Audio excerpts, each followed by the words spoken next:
Welcome to the Arts to Hearts podcast, a show where we take a peek into the hearts and lives of our favorite artists. From running a creative business and practice to mindset, we talk about everything that goes behind into making a life and a career that you adore as an artist. Think of this as your happy hour with your favorite artist in your studio. Hear them share the messy and the wonderful side of creating and living a creative, heartfelt life within and outside our studios. As you tune in, be ready to be inspired and encouraged. I'm your host, Charuka Arora, an artist, designer, entrepreneur, and founder of Arts to Hearts project. Thank you so much for being here. Let's jump right in.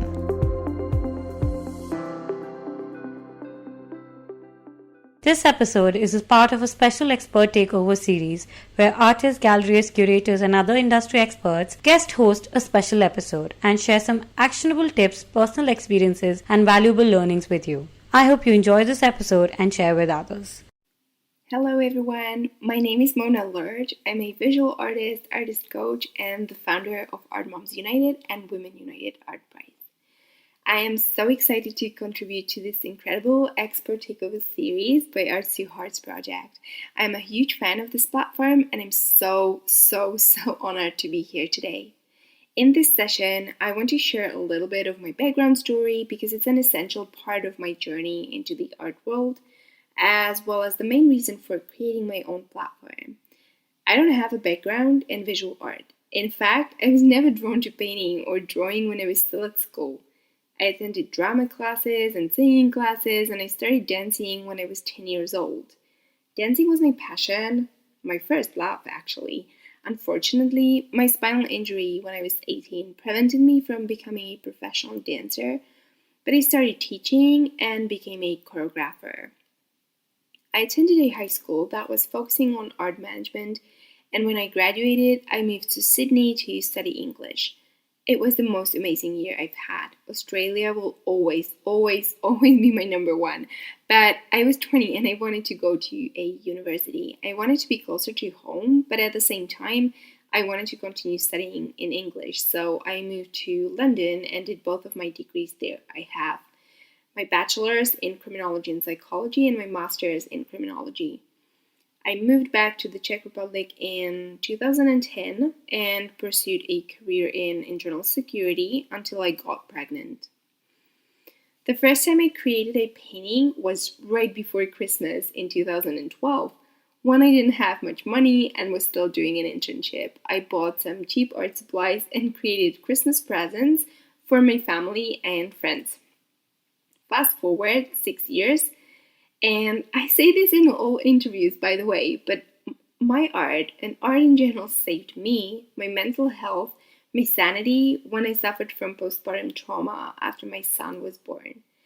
I needed a creative outlet to come out of darkness, and my art worked magic on me. I had no idea until then how therapeutical it was. I realized that I had so much time in my hands. To be honest, having a full-time job as an internal security specialist and teaching and choreographing didn't give me many options for other hobbies or activities. So I just went for it. I made the decision that I wanted to become a full-time artist, but I knew nothing about the art world. And there I was, painting, healing, nurturing my social media for the first time in my life, meeting like-minded artists and learning a lot.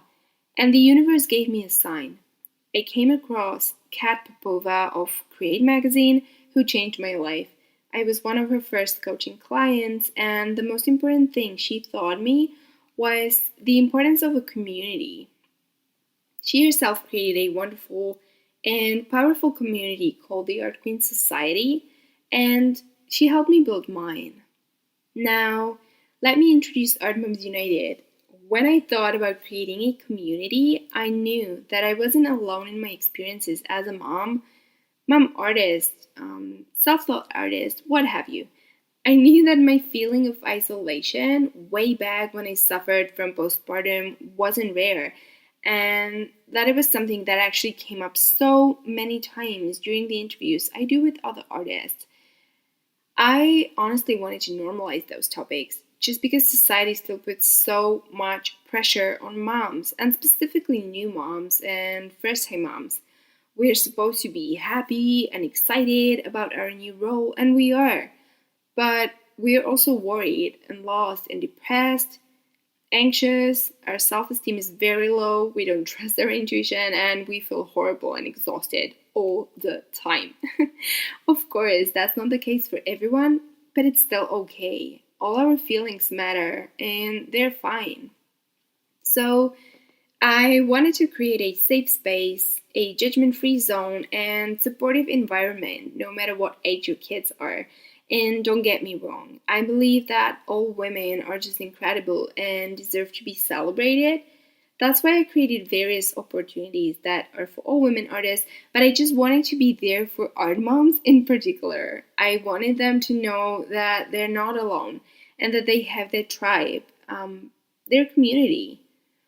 Women United Art Prize, on the other hand, was a completely different story. I couldn't fall asleep one night in April and I kept thinking, what can I do to support more women artists and celebrate their work? And the answer came to me out of nowhere, as always. Art Prize! I am extremely grateful for having so many incredible women in my life, so I immediately reached out to several of them with a proposal of being judges as well as partners for the Art Prize. And this particular project makes me so happy. I feel like standing on top of the world. I've been looking for a project that will allow me to serve my community even more and give back. And this is it. We are celebrating all women artists. So, after introducing myself and my two platform babies, I'd like to share some tips on building a community or a platform of your own.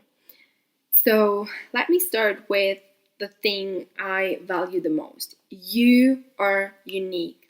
Think about your story. Write it down, journal about it, or record it on your phone. Every single one of us has experienced something that changed our lives or influenced the way we are today. Not only do you start your healing process when you start sharing, but you can also influence others who are going through similar experiences.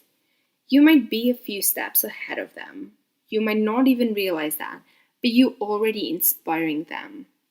So when you look back and realize how lonely you might have felt and how grateful you would have been for a tribe or a community, you know immediately that there are people who are looking just for that.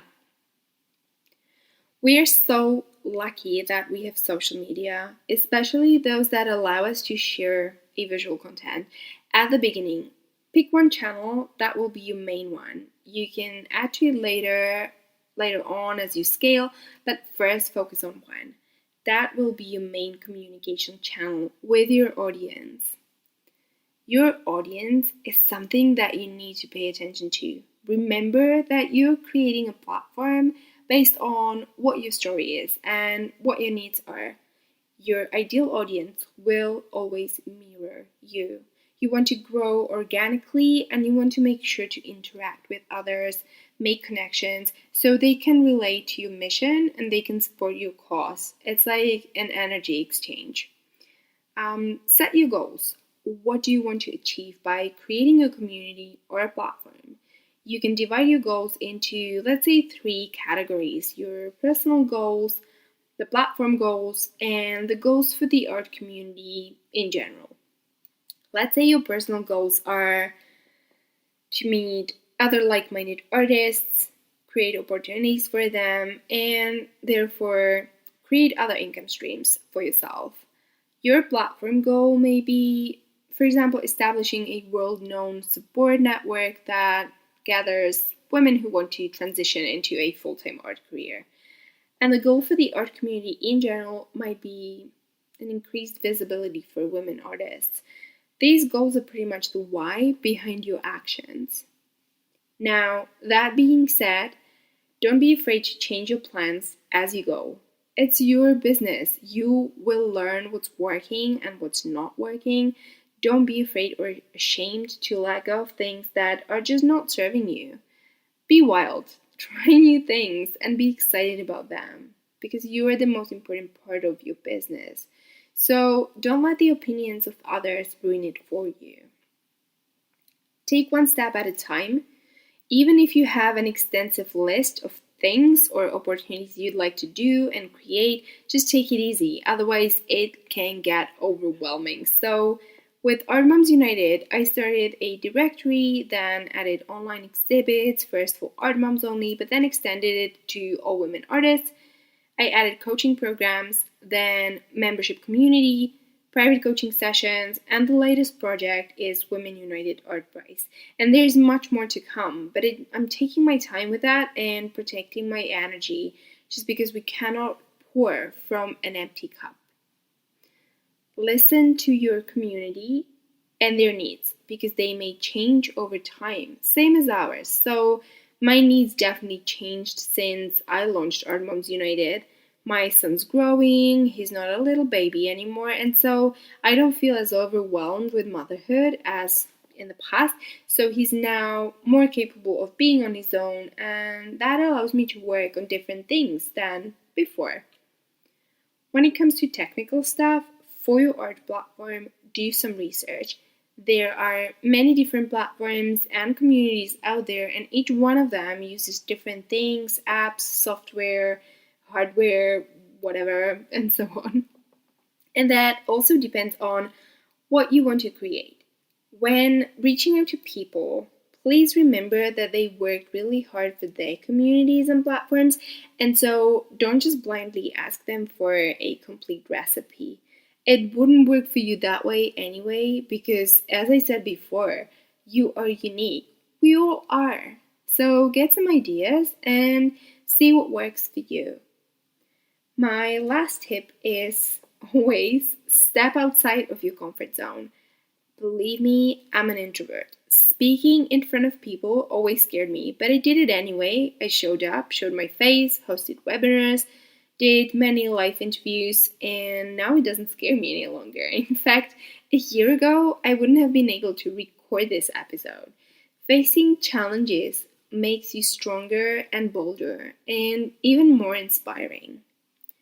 With that being said, I would like to end this episode by saying you have to be your biggest fan. Everything is working in your favor.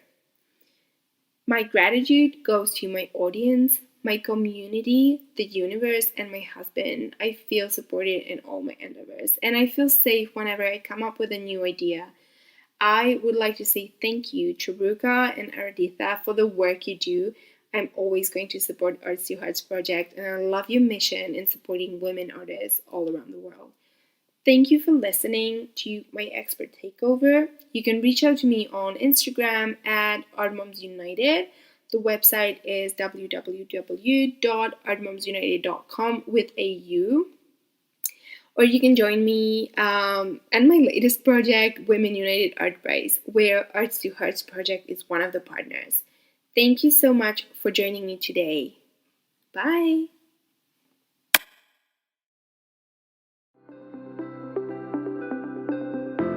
Thank you so much for listening to this episode. You can find all the details and links mentioned in the show notes of this episode available on www.arts2heartsproject.com. And if you like this episode, please don't forget to tag us in your stories and leave us a review here on iTunes or any of your favorite platforms. It really helps us to keep the show going. Thank you so much. I'm sending you lots of love and I can't wait to be back here soon again. Bye.